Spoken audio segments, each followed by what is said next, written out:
Welcome to Crosby's Crew. Hello and welcome back to Crosby's Crew. It's awesome to have everybody. Thanks for joining us. As we do every episode, I will start with a toast. And because it's holiday season, this should be a fun one. Here's to full houses, full glasses, clutch plays, and the friends who never show up empty-handed. May your bubbles stay cold, your hosts stay kind, and may every gathering feel like a win on home turf. Aww. Cheers. I like it. Cheers. Cheers. Cheers, guys. Good start. This is going to be fun. I've had kind of a love late bubbles. start to my holiday season, and I'm kind of ready to make up for some lost ground. So in today's Love it. episode, our game plan for today is we're going to do some quick fire questions for Keith and Holly just to kind of get these wine athletes on the field here, get into the starting lineup where we need to know different scenarios, what bottle of wine or what type of wine we're going to grab on our way out the door, or as people text and say they're on their way over. We also have a fun little treat from Keith and Holly, which is a new holiday cocktail to add to our arsenal. We're going to be experimenting with gin and vodka for that one. Not together. Why not? And then we're going to have just a quick little, the shaker is shaking. Sounds like a party. So then we're going to have our kind of meat and potatoes of the episode where we're going to go ahead and pop some bubbly. And we're going to introduce or debut our new format where we're going to introduce an element of competition. And Keith and Mason are first up. We'll get into the scoring process when we get there.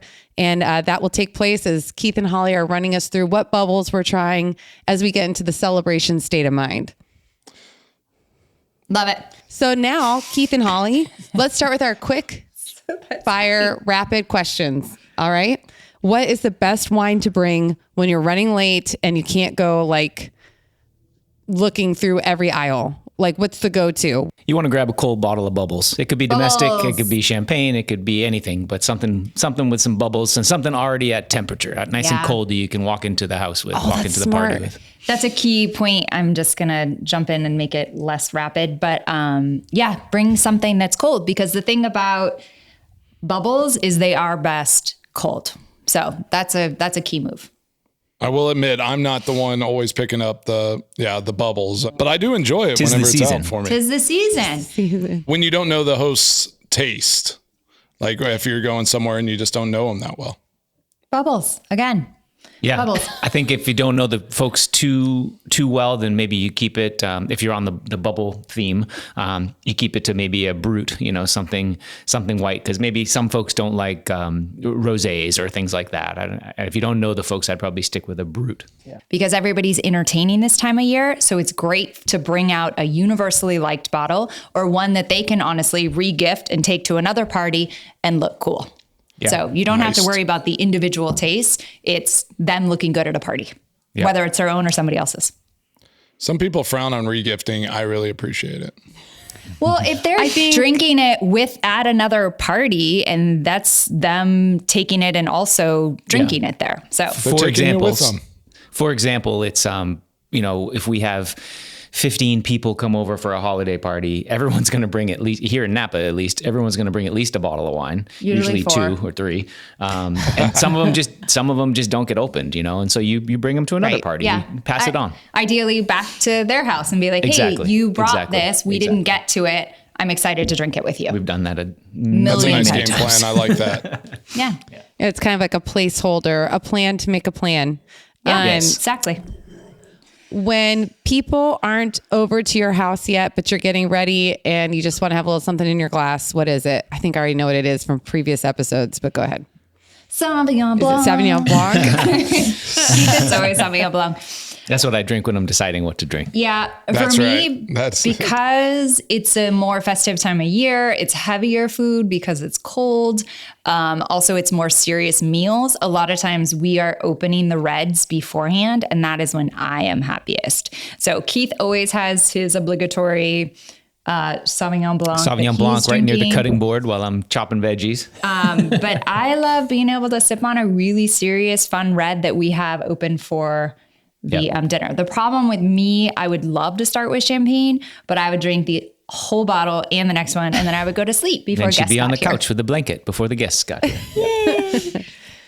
I will say, I can't be Keith, trusted. I got a chance to go. There's this restaurant in Nashville that goes over the top on their Christmas decorations. It's called Geist, and they're actually featured like across the nation as one of the best decorated restaurants for the season.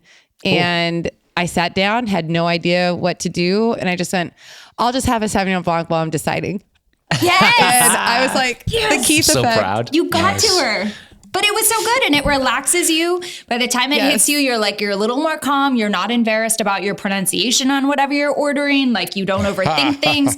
Honestly, it's the best. I'm so proud. It's the best. The best part of it was I felt like I was a better person to be out to dinner with at that moment because I have a hard time deciding a lot of the times and nobody had to wait on me. I didn't even look at the menu. Wow. Yeah, it's easy. Yeah. It's easy. Because I didn't want to hold it up. I felt so confident. So I will just have a glass of Sauvignon Blanc like ready at all times for Queued you. up. Molly, can I give you what- one more little tip? Can I wait, take your tip up please. to one more little level? Oh, yeah. I'm ready. Upgrade Pro me. tips. Do you happen to have a Sancerre by the glass? Oh, Damn. Sauvignon Blanc no, made you in don't. France. Okay, I'll just have a Sauvignon Blanc, whatever Sauvignon Blanc you have. recommend. Oh Well, you my could start gosh, that I question with, can't do you happen to have a wait. Sancerre BTG by the glass? BTG. Oh my BTG. gosh. Oh, man. Anyway, okay, hit him with the next question. Okay. Okay, we're going to go through all This these. one. Yep. Best wine for grazing boards, which I don't know what that Charcuterie. is. Okay. Charcuterie. Grazing board. Charcuterie. Honestly, Did always you not think I starting- could say charcuterie? She didn't think I could say charcuterie. I think Grazing that's why board's kind of a popular term Yeah, nowadays. you love some gosh. grazing board. Because it's I'm not- more than just I the don't- cheese and salami. There's Yeah. other things on there. We always say this in every episode, I feel, and I'm sorry, I should let you feel this, but low alcohol. Because again, you're starting. Yeah. I have a tendency to overindulge at the beginning and then fall asleep at the meal. And especially if you're having kind of heavier wines later, it's always good to start with a lower alcohol white wine. Fresh. And that's why we're doing the sparkling, because sparkling is festive. So it really sets the tone. And a lot of these are kind of a lower alcohol. It takes you a little, you can't pound it. I mean, I can, but normally, you do have to sip it because of the bubbles, because of the, something, or you really start the party off right and you start with a cocktail. Oh, Very true. Well, then that's a perfect segue. But I will say, would you say starting with that low ABV drink is kind of like establishing the run game? Like that's where you start? That's good. Are you asking me? I'm asking. We are asking slash, I just kick guy. field goals. Like I'm all ready for the pat on the back, but I am asking. Like, is that a good analogy? I prefer airing it out and then just air raid the whole time. So I'm not always going to go the proper way. I might go big and go big the whole time. That's Fine. it's like a playlist. It's like a music playlist. Why build up whenever you can just have bangers the whole time? That's true. Then you Great must be point. opening that Grand Cru champagne that you Yeah. guys have. Molly's like, we have Just an start- old just bottle start of with Dom that. Perignon. Should we do that? I was I like, actually Molly. have it right here because we never Why did you drink do it. that? We're gonna. Honey, I didn't That's open it yet. unbelievable. That's but, the definition of airing it out right away. You're just airing it out. But And we here never. we are. We Here never we are open it. throwing quick outs. We're doing the run game and some quick outs with our There it domestic wines. is. There it is. I love that. I don't know these words. You can take it either way, really. It's a great way then to show up with that. It sounds like we're really kind of sticking with the sparkling. Show up with a cold bottle, a big smile, and become an instant hero. 100%. Yes. 100%. Easy to start.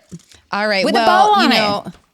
With a bow. With a bow on it. Keep some ribbon in your car. so- That's promo. That's a nice touch. So That's a if nice for touch. grazing boards, we can also do cocktails. I have all the makings right here. Mason, do you want to start? We're going to try them. I'm gonna make it right now. This is happening live. She knows- Crosby's Crew history. She doesn't always tell me what's going on, so I I just show even up. got the chip ice. Walk us through this go-to holiday cocktail. We made rosemary simple syrup. Actually, a Yes. friend of mine, you know who you are, came over and made the rosemary simple syrup for That's us. all That's you the need. key. That's the key. But it's such an easy cocktail. That's why we have this. We always have it on hand to make. Do you want to talk about it? Because you make it. It was my idea, but Ollie's recipe. I'm it's the my implementer. quote I'm the recipe. former He's bartender, the bartender. implementer. Yeah, it's an easy one. It's the easiest. We have our shaker here, and as Mason creates this cocktail, I'll do the old post creation. This has already been created prior to the show, prior to the Zoom podcast. So yeah, either gin or vodka, whatever is your liquor of preference, and a little bit of this rosemary simple syrup that we make ahead of time. Which, hold on, I'm just going to jump in. Don't be intimidated by that. It is so freaking easy. It's equal parts sugar and water on the stove until the sugar dissolves. While you're cooking it down, which is a few minutes, you're going to throw a rosemary sprig in there, a healthy one, like a good chunk. And then you just cook it. So the only thing you have to do is then wait for it to chill, obviously, because you're putting it in a cold drink, but it lasts in a jar in your refrigerator all season long, basically. Yeah. Take the rosemary out. Alcohol? It will. It's all Do to a 4 taste. count?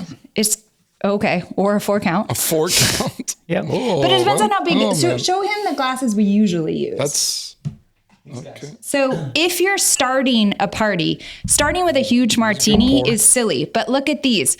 This is another pro tip. You go to Ooh, Tiny I like little glasses. I like mini everythings. Yeah. I love these. There's a thrift shop here called Community Projects that I love here in Napa. These were probably 50 cents. Yeah. And they're so fun. So you start everybody festively, but you start everybody with a big martini, like they're all sleeping at your house. So no need to do that. So you just do How a much little simple teeny syrup? coupe. This is However much so you want. dangerous. Or Keith. That's a 2 not count. That's not a. You're good. A 2 count do to a not 4 try count. this at home. Do not try, Try this it at home. Try it at home. And you can use any clear vodka. So obviously, Clear vodka. clear liquor. Sorry. I drank a lot of unclear Don't vodka drink in that college. brown vodka. Yeah, I think I Drink drank the that. We're brown like cool vodka. filtered. This is the good stuff. Okay, now you said you put the chip ice in the glass. Keith talked to this about this is Well, in your shaker, do you have a shaker? No, in the I shaker. did. No, I did not in a that. glass. Oh, not in okay. a not in a In martini your glass. shaker, you want normal ice and Okay. and This is a martini. your You love ingredients, martinis. which is a 4 count of the liquor and a 2 count, a small 2 count, 1.5 to 2 count of the simple syrup. depending on how you like it. Yeah, it depends if you want it sweeter or not as sweet. Exactly. And then shake it, get it really cold. Meanwhile, your martini glass should have ice water in it, getting cold. So I always fill my martini glasses with ice water while I like I'm that. making my cocktails. That's a nice. Gosh. Yep. So many pro tips from you today. And then I dump the ice water in the sink. Let's say I'm making 6 of them. I'll have the martini glasses all lined up. I'll dump the ice water in the sink and immediately put in little chips of ice at the bottom of the little martini glasses. I pop some chips of ice in there. And then from my shaker, I line it up and pour out the already mixed cocktail. Put my little garnishes in there, which are pomegranates and a little bit of rosemary sprig. Or you go to your Christmas tree and that works you just pick off a little bit because nobody's eating the sprig of rosemary, just like they wouldn't necessarily eat a sprig of pine. That's adorable. We have it on our table, like in the center of our table from our Christmas Whoa, tree. that You is have it a on your Christmas Christmas tree. cocktail. And you Look at that thing. literally just stick it in. There we go. And there you go. It's really So nice. Cheers, guys. Nice work. Cheers. Cheers. Oh, I like that. This has And real you can jingle juice customize potential. it. Jingle juice. Mhm. And honestly, I'm not a martini guy usually, but I really like this. Yeah. It's I just think a it's little because it's not festive. too sweet with the rosemary. And you Yeah, can exactly. I like Yeah, that. and you can garnish with cranberries on a stick. But I like to put a little pomegranate seeds in the bottom because they actually are edible more so than Yeah. cranberry. The Christmas tree. Okay. Don't eat the Christmas tree. Gosh, You can. we're giving You can so suck much on great it. advice on the show today. But again, that Everyone's is going to learn so something. much. And that would be a fun gift too, to maybe make somebody the Yeah. rosemary simple syrup Yeah. and give them a bottle of your favorite spirit or their Yes, favorite spirit to go with 100%. I like that. And good idea. again, going to Gift like, and ideas. this is another one that I think I got for $1. Like if you go to antique stores, you go to thrift stores and you find different sizes, they're usually a smaller coupe as opposed to a big martini glass. You can definitely give a Okay. set of martini glasses. They're beautiful, but giving like, if you gave 4 kind of mismatched, beautiful antique, and by antique, I mean like 50 cents to $4 each. Not new. Yeah, but just really pretty old glass. It's a great gift. That's awesome. I've done it many a times. I'm doing this for Christmas. Yeah. My list just got simpler. Yeah. So this was great. I'm feeling merry and bright. This was like a 2-minute drill. It was fast, efficient, had a big finish, here going on.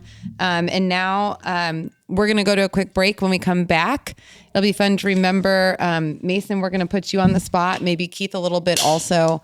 Either watching football this season, what the most memorable 2-minute drill has been, or Mason, if you want to, let's go ahead and pull the Dallas Cowboys game out because we find a way to reference that in every episode. So that can't be the most, although that throw to Jared Cook. Anyways, we're going to take a quick break to recognize Kohler, one of our title sponsors, and be back with our 2-minute drill memory lane. For us, Kohler isn't just a brand, it's a part of our story. My dad was an exclusive Kohler dealer, so I grew up knowing their commitment to quality and design. And for me, I helped open Lodge Kohler in Green Bay, and we've celebrated some of our best memories there, like my 40th birthday at Black Wolf Run. Kohler, Wisconsin and Kohler properties have always been our favorite places to relax, connect, and of course, enjoy great wine together. So it feels full circle that Kohler Company, boldly innovating for over 150 years, is now part of Crosby's crew, bringing extraordinary moments to everyday life. Cheers to that. And we're back. Here we are. Keith, Mason, anything standing out to you this season? Any big plays on Thanksgiving, 2-minute drill heroics? Well, the most recent here, and it's always good to beat the Bears, watching the Packers game versus the Bears in Lambeau Field, the first one of the season in that matchup, and Keyshawn Nixon coming down with the interception to seal the victory. So Ruthless. That one comes top of the mind right now. So I feel a little silly, but it can be a 2-minute drill. Happy holidays. So it can be a from the 2-minute Bears. drill if you're on defense. Like when I think 2-minute drill, I just think offense. Well, I mean, Bears were driving down in 2 minutes to score. So, all right. So you're just thinking of scoring. Okay. No, I can go that way too. I'm thinking of learning. So I'm just glad to know that, like, obviously if you're on defense, it's a defensive 2-minute drill also. Yeah, you both. Actually, would you go into that for just a second? So like defensive 2-minute drill, does that just mean keep everybody in front of you, try not to give up a touchdown or a field goal? Yeah. Like you play different defense. You literally are just doing the exact opposite of what the offense is trying to accomplish. If you're on defense and they're down a touchdown or down a field goal or 1 or 2 points, it's like you are trying to hold them from getting those points. So that's why. But it is funny that you say that because 2-minute drills are not talked about that much from a defensive perspective. They are usually talked about from an offensive perspective, but in practice during a game, everyone, like, you practice defensive 2-minute drills. Like if you're on the defense, you don't care what the offense is doing. Real? This is a big day for me. No, seriously. Well, what, like learning about 2 minutes? What are these words? I don't know these things. I know what 2 minutes are. I know what victory is. So that's about it. In a football game, at the end of the half and the end of the game, there's always an automatic stop. It's like a free timeout almost at 2 minutes. Okay. Yep. Yeah. The 2-minute warning. 2-minute warning. Yeah. As a spectator, no offense, but what used to kind of razz me up was when, like, we couldn't move the ball all quarter and then it's the 2-minute drill and like somehow you figure out how to all of a sudden score. And it led me to have this saying that, like, life is a 2-minute drill. Like the amount of time you have is the amount of time it takes. Exactly. Like, could you have scored in 14 minutes? You should have, or 15 minutes. So you're a bunch of procrastinators. I identify with this. But you're a soccer enthusiast, right? You watch a lot of soccer. Yeah, they stop the clock at 2 minutes and then you don't even know how long it's going to be. Well, no. So, but soccer, the most like usual goal scoring happens 5 minutes at the start of the game, 5 minutes before half, after half, and at the end of the game. Like, it's almost like when you need it, that's when you put the pressure on. It's the middle of the game where it can get a little lethargic. But Keith, was there any 2-minute drills in harvest this year? In just winemaking this year? Ooh, I like Good question. Yeah. In most years, most harvests, there are definitely 2-minute drills when everything's getting ripe at the same time. Yeah. And you have to pivot and you have to empty tanks just to fill them back up again and schedule picks based on your tank space. It's a real pivot and, react and that type of move. But in 2025, it wasn't like that at all. Everything was very calm. It was a calm harvest, kind of my favorite harvest, honestly, where things sort of ripen slowly. Yeah, it was a cooler year, so everything ripened slowly. I could empty a tank, wait a day or two, then fill it back up again with new grapes, and everything was just calm. You were ahead on the scoreboard the whole time. Yeah, there was no scrambling to try and make up some points. You were ahead of the game. You were ahead in the game. Yeah, the whole season. In 2024, a hot year like that, it was a 2-minute drill the whole harvest. Yeah, it felt like there was a lot and there was a lot of fruit. Yeah. 2 months of 2-minute drills. Well, and I think you're a great wine quarterback, Keith. Thank you. A coordinator. I think that's kind of what we're going with. An MVP for sure. I think that's kind of the point of having, the holidays can be really stressful for people for a myriad of reasons, and nothing mitigates stress like being prepared. And so when you're walking in with something like this rosemary simple syrup, like having a plan, having a playbook, I think can really take the stress out. And you really want to do something memorable. You want to show up, you want to give that gift, you want to have that party or whatever it is where people felt closer, you had that big moment. And that's why, I'll be honest, it was a little intimidating to me when I said, hey, December, what are we going to drink? And you guys kind of looked at each other, you're like, bubbles. And I'm like, it's easy. I don't really have a playbook for bubbles. And so you guys are kind of breaking down the playbook for bubbles. You're saying, hey, you can grab them from France. You can grab them domestically. They don't all have to be the same color. So let's talk a little bit about how you guys are going to lead us through having champagne, rosé, and sparkling from Napa. But first off, because y'all are the pros and I am the amateur in this space, talk me through opening this bottle. That's a good point. Well, first of all, put your thumb on. Do not have the cage unscrewed without your thumb on that cork. Oh, do they sometimes? But I was aiming it away. It's like like you're having doing a good job. gun. I'm like, if it shoots, I'm good. Yeah, we're firing it that way. I'm watching. Because you're holding it away from anyone else. I was a football player. Sure. We like to shake them up and fire that cork off and let that thing fly. So what's another way to open this bottle?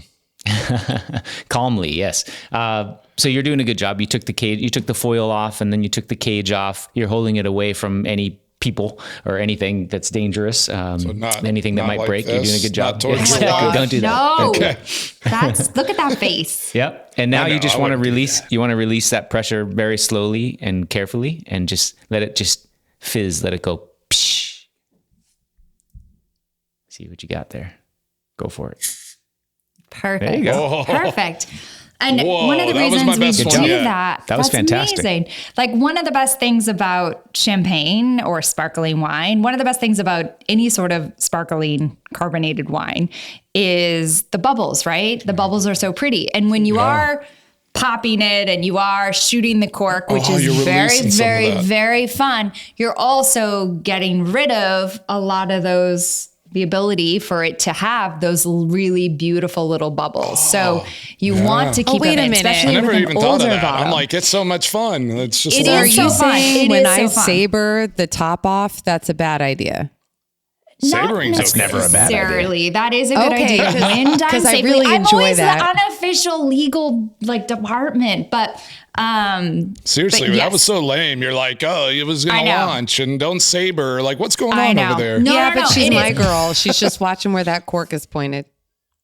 But yes, you do ideally, especially if you're opening an old bottle of champagne where there isn't as many So when bubbles, you take you that really off the just top want to preserve them. Yeah, if you're drinking a new, fresh vintage, like great $30 bottle of domestic, like pop it. It sounds festive. It sounds great. You're not like worried about the integrity of the perfect bubbles. But if you're like opening that bottle of Dom, Something it's really your nice, anniversary, yeah. when it is, you really want to preserve those bubbles, especially again, with an older one that has already lost some of its bubbles. You really want to preserve the integrity of the bubbles that are in there. This is hitting home mousse. as someone who is trying now to do like all the face things to preserve, the lift. Bubble So integrity. It's hitting home. The We just bubble want to integrity. keep.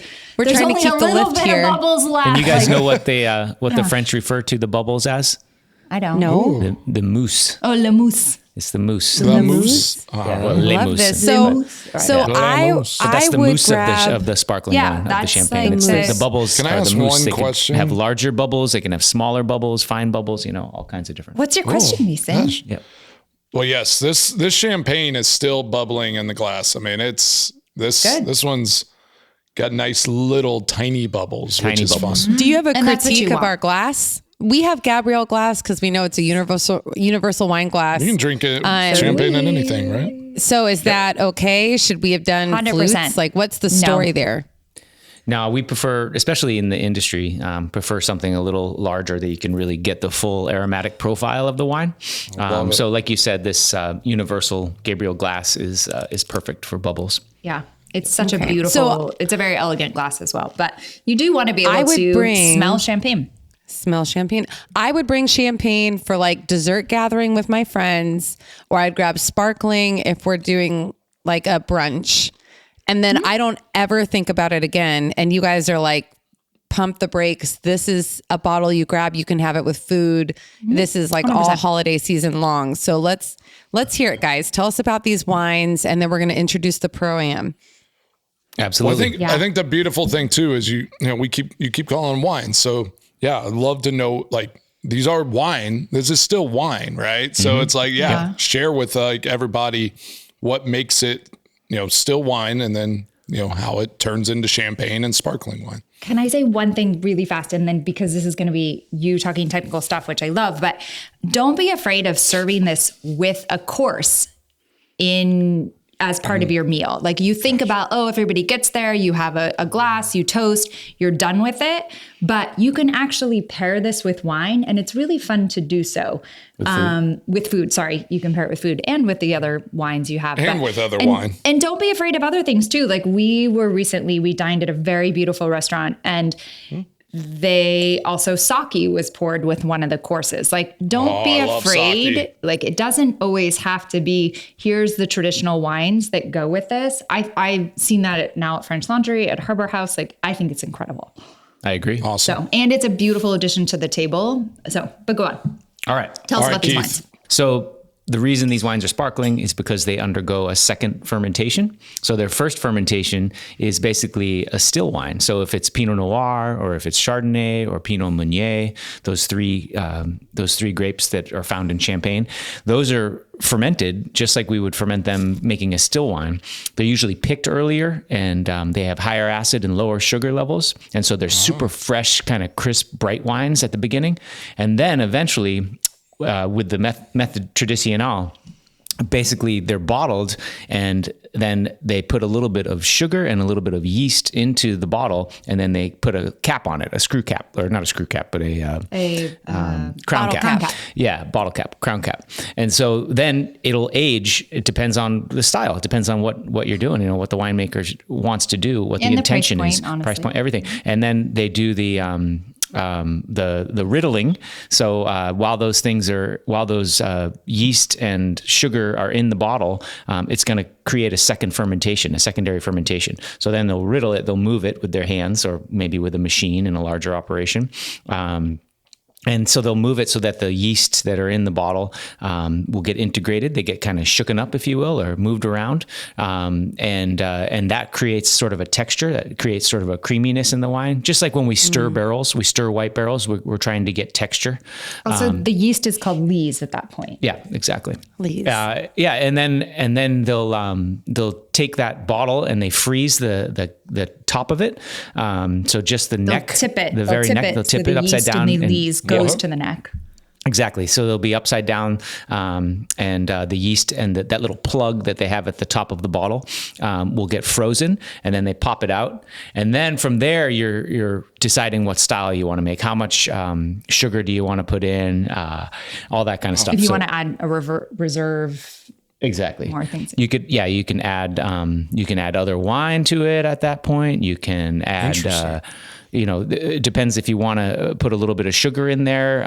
You can have, there's all these different levels, there's brut, there's dry, there's extra dry, there's all kinds of different levels of sweetness and stuff. And that's all stylistic. Those are different preferences. So that's sort of, and then eventually once those are added, then you put the normal cork in and of course, you foil it and you're good to go. And remember when we did the sugar episode on here, we were talking about times when sugar is useful in wines and why we should not be afraid of it. One of it is that dosage. The reason this is able to go through a secondary fermentation in bottle is because of adding that little bit of sugar, correct? Exactly. Yeah. The sugar is what's eating the yeast and causing that secondary fermentation. The result of that secondary fermentation, one of the byproduct is carbon dioxide, otherwise known as bubbles. So go back and listen to our episode on sugar and wine and why it's not bad. That's a great segue to say, listen to our other episodes. Yeah. This is a fun one as we're getting into the holidays, but we had a bunch of them that we've rolled out, so don't miss any of them. Well, I think I'm kind of starting to get the gist of why you chose it too. So it's a time of year where there's a lot of heavy foods. It's a time of year where if you're like me, I tend to get really reflective and sometimes honestly a bit hard on myself, like what went wrong this year or what I'm worried about or what I didn't get done. And the idea of grabbing this levity in a glass, like this lightness, I feel like it's a little bit of a shift in focus. So rather than kind of doing this wah, wah, it's like, hey, how blessed are we? Like we had another trip around the sun. We're now gathering together more than we do during the year. And we're going to kind of light this up and we're going to have a little lift. And I love that you're encouraging it to pair with food. And it also has a really strong connotation with celebration in sports even. Yeah. Right. For sure. So, and we were kind of talking about this, like we know, off air when we were pre-gaming for our episode, you've got the Formula One podium, you've got the Grand Prix, Le Mans, NBA championships are also celebrated with sparkling wine flying all over the place. Ryder Cup, of course. Golf, of course. Mason's there. And we don't do it in football locker rooms. They don't let us do the champagne spray. No. Why? Won a Super Bowl, didn't get to spray anyone with champagne. Why? I think you did all the other things, though. I did it at the after party. We did some of that, but not in the locker room. They don't allow I have a problem with this. Have you Major seen that League locker room? Baseball, basketball, super fancy. They put on their goggles. They tarp it all around, and it's part of the celebration. Yeah, exactly. Can I sign some sort of They won't petition? let us have alcohol in there. Yes, if we want to get a petition together, I feel like I should retroactively be able to go back and celebrate in the locker room in Lambeau for all the times I would have, right? I'm calling Goodell right now. What? Yeah. The four of us will go and we'll just pop champagne and spray it all over the place and be like, finally we're free from this. And I want you to know, I just jumped on the internet, so we know this is 100% factual. But it says that it was in 1966 at Le Mans that Joe Seifert accidentally sprayed champagne on the crowd after his bottle overheated in the sun, and the fans loved it. So then after that, winners began spraying champagne intentionally on the podium. I love when stuff organically happens that way. It was Formula One that made it a global ritual. Which is interesting. So champagne sprays are the most recognizable, victorious gesture in the world. And it says here, champagne isn't just for celebration. It is the celebration. So it's like I almost feel like this is fake it until you make it, right? Like you're going to show up with a bottle of bubbles because you're saying it's a celebration. Time to celebrate. Like tonight, I texted one of our neighbors and said, hey, we're gonna have to get together. She is actually just, she's a mom. She's got twins our same age and a daughter the same age as Charlotte. She was signed, I think, to her first record label in Nashville when she was 13, and then got married, not at 13, later on, to her husband, who's a music producer. And she put those dreams on the shelf. And she just finished an album, and she played the Bluebird Cafe last night to a sold out crowd. And I said, Brandon, her name is Brandon. I said, Brandon, we're going to have a bunch of champagne after tomorrow's episode. We should be celebrating what happened last night. Cause here she is, mom. She's doing the mom thing all day, every day, living across the farm from us. And she's, releasing albums. So I love this celebration mindset. Yeah. I'm here for it. I do have another fantastic. question I was going to ask earlier to both of you. I don't know if Molly's ever experienced this, but have you ever seen any wine or champagne or sparkling wine cork accidents? Where that thing, because you told me how you told me to be careful. I'm like, have you seen somebody take one of those cork to the face? I've put one through a window once. It was nice. That's There's a good shot. lot I of like pressure, that. you guys. Yeah. I was in my 20s, but it was at a friend's house on Thanksgiving, and I was the wine guy. It was not a wine group. It was over in Sacramento. So it was more like old Sac State football players and stuff. Yeah. I was the That's wine the guy, best. and I accidentally put one through their kitchen window. Yeah, you were trying to this show is- off. I get it. I paid for it. This is the only house I've ever lived in my adult life, which we should probably change this, that doesn't have a dent somewhere in the ceiling from a cork. Like, you guys don't, like, the pressure in these things is serious. Yeah. And we've All had right. friends that had savory Challenge accepted. things. I have one more funny one. Challenge It's accepted. related. One more. Okay, so CO2 is real, right? Carbon dioxide It is real. very, very Science dangerous. is It is. real. Not a So myth. in the cellar, in the winery, you are taught and trained to be careful around CO2. Yeah. Carbon dioxide, For of sure. course, it can kill you. It can kill you. You can fall into a pass out tank and and die. fall into a tank and die. It Oh my happens every year, gosh. unfortunately. If you Or walk in the sulfite front gum. door, Sulfite gum. yeah, exactly. If you walk in the front door of Vineyard 29 I know and you look to the left and you look up, and the reason I haven't ever fixed it is because of what it's Holly funny. just said. There's a dent up in the ceiling, I remember and that. this is like 40 feet up, 30 feet up, probably. Yeah, it's huge. What? There's a dent in the ceiling, and it was from a barrel fermentation. bung. We had a barrel fermentation, a remember bunch of this. barrels out there with fermenting grapes in there, and someone had tightened the bung too much, and the bung shot up in the middle of the night and hit, it And just dented the launched entire up. ceiling 30 feet above. Yeah. Like, that's how powerful carbon dioxide is. Yeah. Oh my Who was gosh. it? Who was the person? That Yeah. put it in there. Yeah. It was an Rat intern. him out. Safety police. It was an Safety intern police. Don't rat him out. It was one of safety yours? I'm not gonna police rat over him there. out. It was Yeah. one of your interns? Yeah, seriously. Oh my God. From Chile. Ooh, I know who it is. He's not a rat. Get out of So here. it's like, it's real. When a rubber bung can puncture a ceiling 40 feet up, that's why you don't point it was at a your hard beautiful. bung, but okay, yeah. but still, it wasn't the glass one though. It's the ones. I don't point. the Like, ones that I have was rubber pointing and it then- away. You were I willy-nilly. I'm super safe Oh, with yeah, like yeah. anything Okay, that's okay. gonna. I'm plastic. just saying Fire. that is our little safety. But Yeah, be careful but yeah. around CO2. Yeah, for sure. I think a little element of danger just adds to the celebration Yeah, true, idea. true, true. Like you have to kind of Yeah. know, like you can't sleep on this.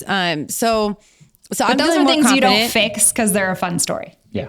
I feel like I could go ahead and grab a bottle of bubbles and be like, I'm having this with this grazing board. But Keith, are we ready to kind of hear a little bit about these different types of sparkling wines? Yes. And then we're going to go ahead and put Mason to the test, and you will be in the coach's corner. All right, here we go. Perfect. I'll go quick. So the first wine that we have poured is this Roederer Estate. This is from Mendocino County, which is about 2 hours north west of us here in Napa. We were there last week. We were there last week. We stopped by on our way back from this amazing hotel and dinner experience that we had out on the coast. Harbor House. Harbor House, one of the Please best have meals us I've back. Please, ever had please, in my please. life. Unbelievable. But we Really? stopped at Roederer Estate and then at Navarro Vineyards. So two places that have been established for a long time up there in Mendocino County. And so it. Roederer, we have their Brut. This is their entry-level Brut. Which you can find basically all over anywhere. the country. That's why we chose this. yeah. We wanted our listeners to be able to get this wine. So, but it's well made. I mean, it's made in that method, tradicional method. And it's, I mean, for the price, it's fantastic. I think it drinks well above its price. And so this is a brut, which is What does that mean? It means it's dry. It means that the amount of sugar, the dosage level that they put into the bottle at that time of dosage, when I mentioned putting yeast and sugar in, the dosage level is at a certain level. It's, between Very whatever low. grams per liter and whatever grams per liter. We don't have to get into that. But brut is the driest. But So- we talk about what grapes are Grapes, in yes, this. that's where I was going with that. Sorry. It's all right. So it's Chardonnay and Pinot Noir, a little more Chard than Pinot. It's about 60% Chard and 40% Pinot Noir. But notice that it's white. It's a white wine, right? Right. Yeah. So there's no pigment, there's no color there. That's because the Pinot Noir was pressed directly, and they didn't have any skin contact, any time on skins. Because as we've talked about in previous episodes, the color of the wine, whether it's sparkling or still wine, the color of the wine comes from the skins. That's where the anthocyanins are. That's where the color is. And so that because this wine is made to be a white wine, essentially, it is no time on skins. Basically, you just go direct to press. So the Pinot Noir, while we all know of it as a red grape, it actually it has clear juice without much skin contact. So the reason Pinot Noir becomes dark is because it has time on the skins. The juice has time on the skins during fermentation, whereas this one just direct to press. So that's why it's Pinot Noir, but it's made into a white wine. And this wine in particular, and this is somewhat common.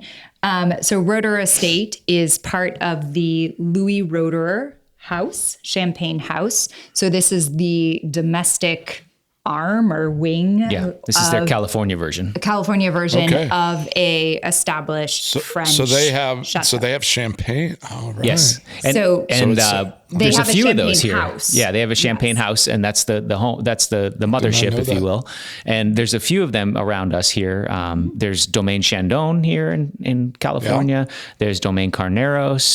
So there's what are those Gloria a part of? Ferrer. But what are those? Who are those associated with? Had Yeah, those. Domaine Carneros is Taittinger, or you guys might know it as Taittinger. Yep. Stop it. Tattinger. Domaine Taittinger, yeah. And then Taittinger Chandon, we know that one. is Moet and Chandon. Yeah. And then we have the Spanish Moët, producer. Yeah, the Spanish producer, Gloria Ferrer, which is part of Frégenet. Oh yeah. Yeah. I forgot about that. So they have their California, like Holly said, their arms, if you will. Yeah. Yeah. So that's why it's a nice one to find, because it is a very, very solid, very well made, very well priced. This Yeah. is, I think, $30 about. Like 32 or something. 32. But it is From a the lower lineage price- of good. Yeah, this great is champagne from and a sparkling wine. champagne house. This is the domestic version of it. And it's Kind all of. estate too. That's what I love about it, is it's all farmed right there at the property. Okay. We got to, because we're wine geeks. So when we were sitting there in the is. tasting room, I'm cool. I'm asking about, she had these vineyard maps, and I'm looking at the vineyard maps, and I'm looking at the higher elevation blocks, And I'm I was asking drinking his questions. champagne. I just And I'm want to be asking there. questions about, is the higher elevation, what wines are those going into? And then, we had all these different clonal discussions. What clones of Chardonnay are you using? What clones of Pinot Noir are you using, et cetera? But it's all from the estate. That's kind of cool. It's a well-priced, very obtainable bottle of Yeah, sparkling easy to find. wine, and it's all grown on their estate. And you throw a ribbon on that, and it's a great go-to. When he was asking all those questions, I was asking, can I please have a little bit of more? Yeah. A little bit more. And what that kind of reminds me of is the international games that the NFL plays. So the NFL goes over to Europe, right? And takes their product the way that they do it and does it over there on European soil. You have think that that's cool. application, and Exactly. it's fun to think about the reciprocal nature of that when we're thinking about a champagne house. I mean, but I guess that would be almost more like going out and recruiting a bunch of European guys to suit up, because it's a state. So it's the grapes and everything that are grown there. Yeah. And that is the main difference. I mean, this is it's the same grapes. It's obvious, or the same grape varietals. made in the same method. There is other ways to carbonate, but this is the method traditional. Yeah. So this is the classic champagne method. So really, there's difference in quality of the grapes. There's also, we're having the entry level. They have a higher tier, the Les Hermitage. But it is kind of crazy. We can never call this champagne. It's made in the same method, but because it is not from Champagne. So I said, can I have more champagne? But it really is a sparkling wine. So it is done in the same method, but because it is not made in Champagne, we cannot call it champagne.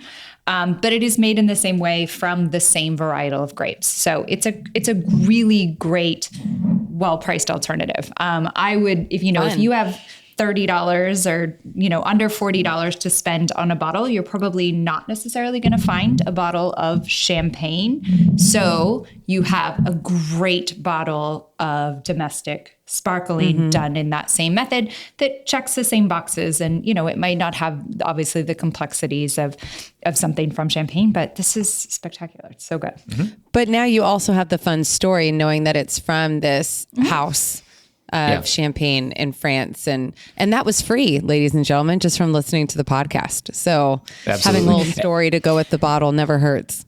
But it's not always the case. Not everything is associated with a house. And sometimes people put all of their efforts to specializing in making a sparkling wine, which is what brings us to our next wine, which I am so excited about. And I love this one. So the next wine we're tasting is the Schramsberg, and this one is a Brut Rosé. So this is, when I mentioned Brut before, I mentioned, that's the driest of the champagnes, of the sparkling wines. And so it's Brut, meaning it's dry, relatively dry, but it's a rosé. So the color is going to have a little bit of pink sort of pigment to it. And what does that mean by what we talked about in our last little conversation? That means the skin. It's pink. Oh, it's Pinot Noir. The skin. He got it. Sorry, I was like, wait. Pinot Noir spent some time on some skin. I was paying attention. Well done. So there's actually, I was like, I thought this was a trick I question. wonder how many glasses of champagne I could drink and still make a field goal. That's all I've been thinking about. Dang it, that was my question. That was my question. That was my question, Mason. Seriously, I have it written down right here. It's okay. It's okay. And then we have to get content. You can just cross it out and write sparkling wine. It's a new question. Yep. Yeah, it's a new question. There you go. But just really quick, so Brut Brut actually is a word that associated with the sweetness, and that's an actual word that describes the style of the wine. Rosé is just about the color. A rosé can be sweet, a rosé can be not. So that's just something rosé is just associated to the color. Yeah, exactly. And rosé, the reason this wine is pink and not clear is because there's two different options. Either some of the Pinot Noir is spent some time on skins, and so it had some color, or later on at that final level, that final moment of making the blend, when we talked about post once you pull the plug of the Please. Yeah, exactly. Yes. We've been drinking. The frozen stuff at the bottom, right? You pull the frozen plug. The plug. At that time, you can actually add a Pinot Noir. You can add a red wine to, a certain level of red wine into it to turn it pink. Yeah. Which Davies Estate makes great still wines, including a Pinot Noir. Yeah. So anyhow, there's a couple different options to turn this wine into a pink wine. It's either some of the Pinot Noir spends time on skins, or you're adding red Pinot Noir to a white base wine later on. Yeah, so there's a reason this is such a beautiful color of pink. Yeah. Does rosé have the same applications with food as sparkling and champagne? Does Chardonnay have the same application as Pinot Noir? Oh. You're just saying don't go judging the color here. I like it.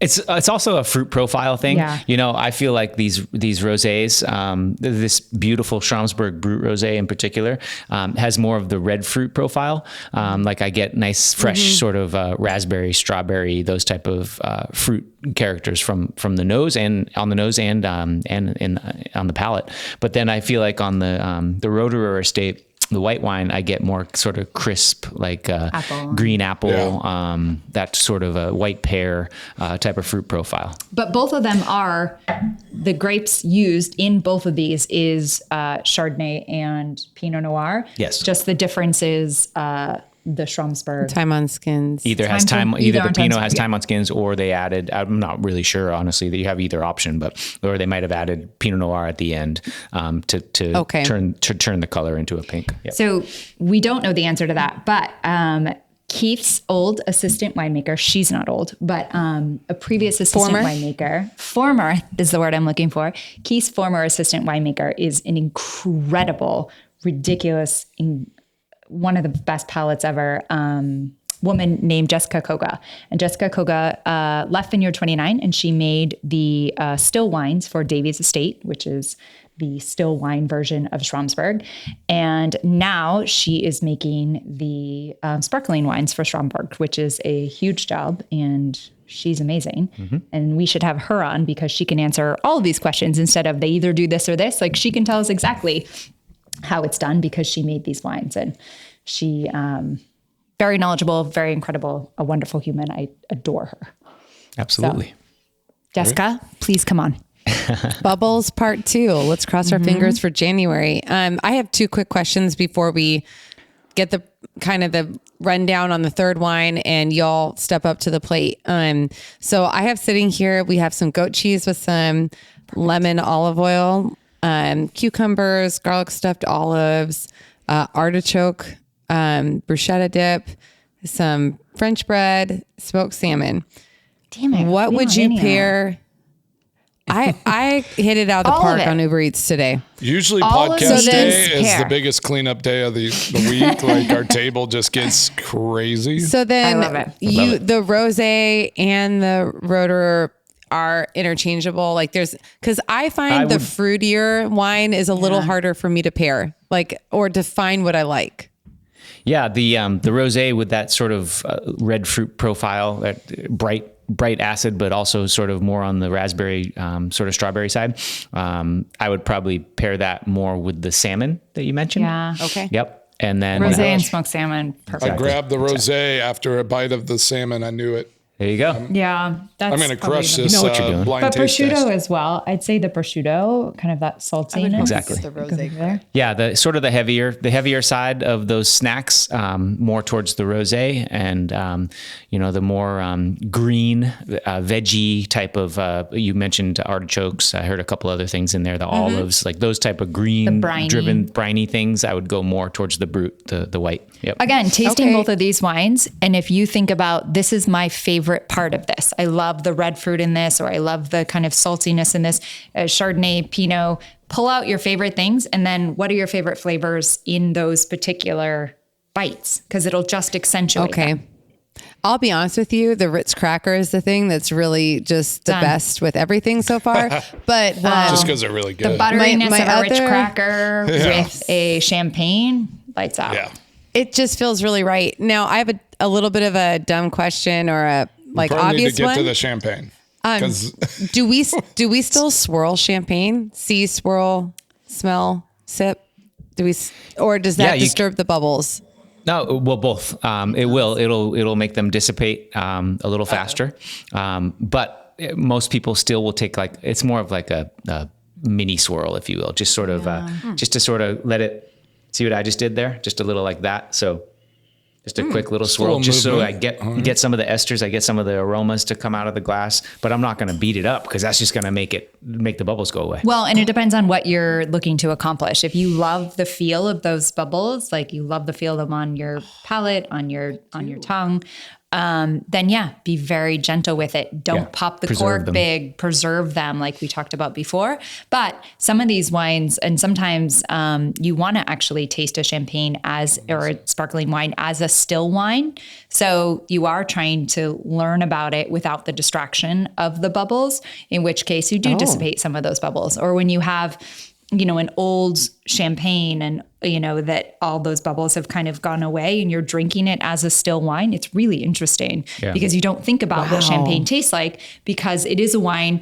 And this is probably a bad thing, but I love champagne very, very cold. When you're having a wine very, very cold and you have a wine with bubbles in it, you're basically tasting very cold and bubbles. It's like gutsy to kind of let some of those bubbles go away. Like if you forget about it the next day, and to retaste it at room temperature without bubbles, it's really showing the integrity of the actual wine without the distractions of bubbles and cold.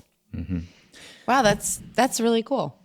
All right, I'm going to touch on the third wine that we have today. Enjoying it. It's time to keep on time for rolling. champagne. Love it. And so we don't necessarily have the same bottle of champagne, but we have village. We have wine from the same village, and it's a Grand Cru village, and it's a great name. It's appropriate, called Bouzy. And yes, it is pronounced Bouzy. I did not know that, actually. Yeah. I thought when Molly was like, we got a Bouzy Grand Cru, I was like, okay, let's go Bouzy. Well, we have a Bouzy Grand Cru as well. I literally thought she meant I got a high alcohol Grand Cru. And so, nope, 12%. Yeah, exactly. So, talking about the champagne, you have a beautiful bottle of champagne that you're drinking. We have a beautiful bottle of champagne that we are drinking, and this is different because this is the price point's higher than the previous two wines we just talked about. But also it's made in a different style. This is more of a richness. There's more what we always call sort of yeasty characters, or bread, like a brioche or a fresh baked bread kind of characteristics. A lot of that comes from time on the lees, that aging. It's aged longer, and then a lot of it comes from some barrel time. Sometime those base wines will spend in barrel. So some of them have a certain percent new oak, versus used oak. And I know we've talked about barrels in previous episodes, but this is a wine that's going to be maybe more rich and have a little bit more mouthfeel and a little bit more weight to it. And maybe some more delicate bubbles. Yeah, exactly. But again, this is a price point wise. It's not because France is better than America by any means. It's just,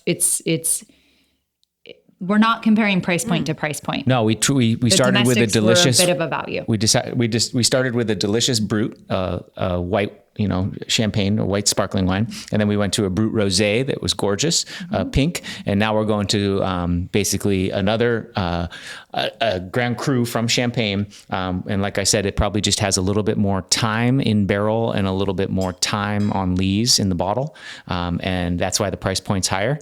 And because it's from a Grand Cru village in Champagne. So. Yeah, we were trying to show kind of every day, pick this up, look like a hero walking into a party, which is why we chose the Schramsberg Brut Rosé and the Roeder Estate Brut.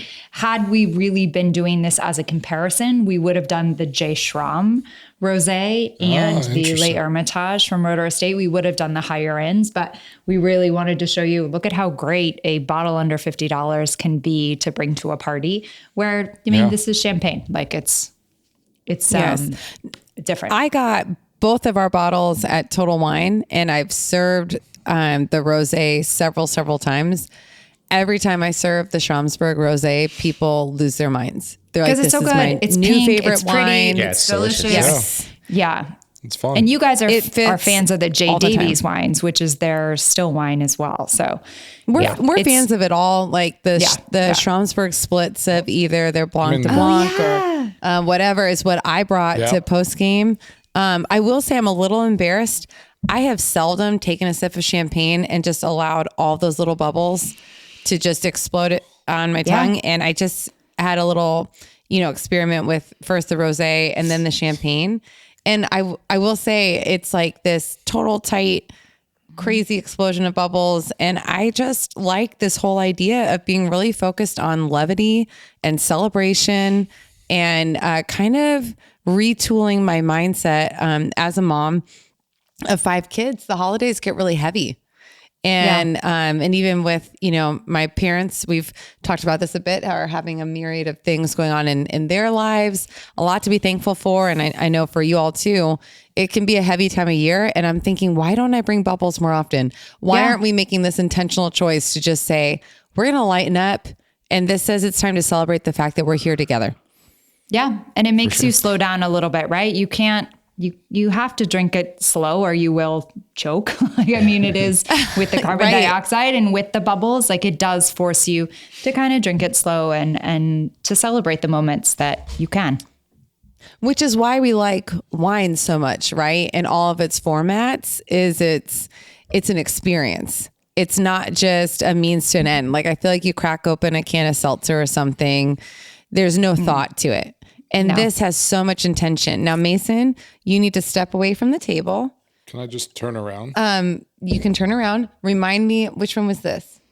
Okay. So this is when brute. you're going to walk. The rotorer. So obviously Mason's going That's the to, champagne. if Mason doesn't get If the I don't guess the rosé rosé, then I'm correctly, in trouble. the podcast is over, which would make me so sad. Because Turned around. wait, tell me one more time. Which one is this one? Rotorer. How did he know that? Okay. Eyes in the back of his head. You know what this reminds me of is Princess Bride, where they sit down. The poison. Oh, yes. There's no poison. Oh, I love that reference. Wait, I almost don't know if I remember. I'll remember. Okay. Also, when she was talking about all the different formats, if you show up with a magnum of anything with bubbles, you're a hero. You will be invited back to that house every day. Where do we do that? I got the Magnum of Gewürztraminer, and it was awesome. incredible. And we You were the life of the party. finished Magnum it, no show you problem. care. Magnum show you care. What Magnum of sparkling would you buy first? Either one of these. Yeah. I love Either one it. of these come in magnums. Do it. All right. So Mason, this will be scored. So from here on out, starting in the new year, we are introducing a scoring component to Crosby's Crew.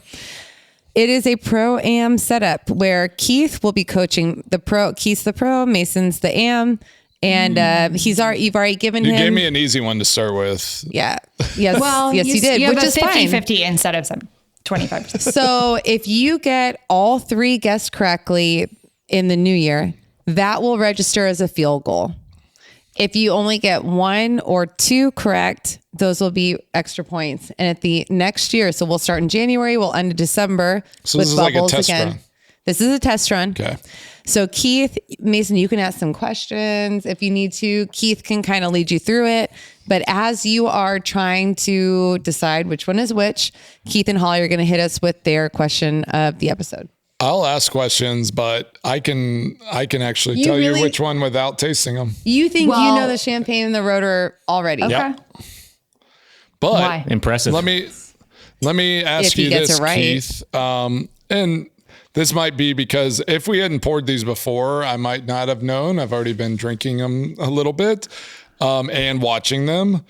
The champagne is those fine little bubbles are just like constantly like working Yeah. in the glass after it's been poured. I mean, honestly, spectacular to watch. They're like, it's almost like they're all in little lines working up. So Absolutely. That's a thing. yeah, it's definitely the champagne. Definitely the brute. They're both brute. They're both brute. Yes. One is, yeah. Haha. Wait, you switched them? No, honey, they're both brute. It's just one's champagne and One one's is- sparkling. I was like, wait, you, One is Brute domestic and one means is not. dry. But this also, is the rosé for sure, right in the middle. well done. I do no, but it was like it's fascinating how the champagne in the glass bubbles like it's still just like mini bubbling way longer than the sparkling wine. The But brute. also, again, a rotor. lot of that is rotor. you have to also technically factor in Sorry. price point. And You have to Okay. factor in price point. and did you pour them at the same time? Yeah. Has Yep. one of them been open? Okay. So if they poured at the same time. they've been open the same amount of time and Yeah, poured okay. at the same time. Yeah. What I'm are not your questions for surprised. today? I just want to mention. But I don't know if you can see yeah. that on there. The bubbles. I mean, it is literally like it's Yeah. Yeah, we can see it. beautiful. Just the like, and they're fine, fine. bubbles. They're just little, like little trails. They want them I to would like kind y'all of to pop know- non-aggressively. That tonight, this is reminding me of boba tea. Tonight, As we all do. Don't pop non-aggressively. Yes. I'm going to start Champagne Problems on Netflix. So I'm going to drink a glass of champagne every time I watch it. Yep. That's smart. happening. Hope I'm you're gonna be at a you are soccer ready game. to tuck the kids into bed. Always am, baby. Wow. I read might- something I might today do a that little I thought tailgate with everyone these. would enjoy. Is I like this idea for Well, you. Molly doesn't. Yeah, she only drinks Guinness. Is the only beer Beer. she likes. So these This- were her. it's a stout, but a beer alternative as well. But I read something today. It was maybe I'm not addicted to wine. Wine's addicted to me, and I'm just a victim. Yeah. That's good. Never playing the victim. Exactly. Okay. While you're Questions. we got it. So what's your question, Keith? I'm a little upset that you're not allowed He guessed champagne in the locker room, but you have a question. The question for the end of the show? Well, Yes, we're while there. he's thinking- Oh, okay. We We're need to there. wrap it up. Yeah, absolutely. Mason, I want to know if you could kick a 50-yarder right now with this champagne buzz. I don't know if I could kick a 50-yarder right now without it, but no, I could. I do think I could still go out there and find a way to knock one through. Should we set a date and time to get some Yeah. receipts on this? I want to find out. Should we get some receipts? I'm back in training mode, not to get back into the NFL and kicking, but Just to to just get live. my life back in order. life. So For life. I think this is a good goal for the next time that we get to come out and visit. And I think we should do, how many glasses of wine does it take Mason to Oh yeah, not be let's able have to you kick a kick field one goal? sober, and then you pound something, and you Just kick keep another going. one, and then Yeah, you do another just one and another after one until every you glass can't kick of- anymore. until I can't kick anymore. Because as a podcast, This sounds amazing. This we're sounds really, safe. because as a podcast, we're really committed to responsible consumption of alcohol. We will set up a ride for Oh, we're definitely this. not Yes, of driving. course, For of course, this. of course, of course. No, And, you'll just sleep at the winery. It's fine. Yeah, and well, we're gonna have to be at a field, and Got a field right by y'all's house. and I So feel not like so it- not one we make, not a field goal we make like a real one. No, this I is don't know. gonna. That This was a is lot gonna better, be. though. We can do both, but this will be legitimate because he just said he could still make a 50-yarder. So you're not sure if I could. love that I'm this just saying challenge this is has good. just been dropped. This is good. Like, what do you think? Do you need 3 months? Do you need 4 months? What? No. Today. No, give me. Could you do it today? That was Oh my so gosh, you didn't this is actually the answer the best question answer ever. Hold That means we're going on. to Napa. Wait, hold on. Could you kick one right now? Could you go to could you get a safe, responsible ride to I a mean, high I school might- right now and kick a field goal, a 50-yard field goal right now? Heck yeah.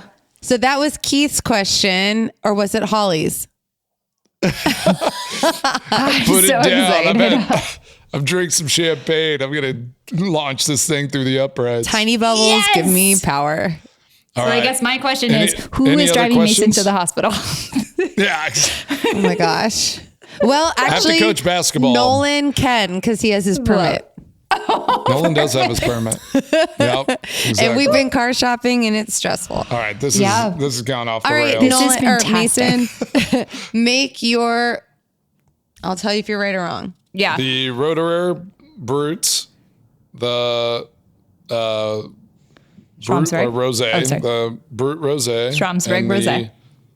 Yep, Schramsberg Rosé and the Champagne. Well, what a fun way to kick off our new way of doing things, going 3 for 3. Unfortunately, it does not count for our scoreboard. It does count. That this wasn't does practice.